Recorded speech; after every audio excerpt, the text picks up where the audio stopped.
শিক্ষা মন্ত্রণালয়ের বিবৃতি প্রত্যাখ্যান করেছে তিতুমির কলেজের শিক্ষার্থীরা। দাবি আদায় না হওয়া পর্যন্ত অনশন ও নর্থ সিটি ব্যারিকেড অব্যাহত থাকবে বলেও জানান শিক্ষার্থীরা।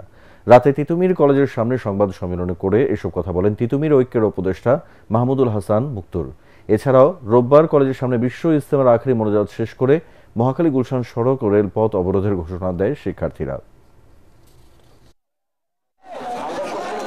ঢাকা উত্তর তিতুমিরের শিক্ষার্থীরা ব্লকেট করে দেবে এবং আপনারা ইতিমধ্যে জেনেছেন সন্ধ্যার পর থেকে মহাখালী পয়েন্ট এবং আমরা মাত্র গুলশান পয়েন্ট থেকে আসলাম।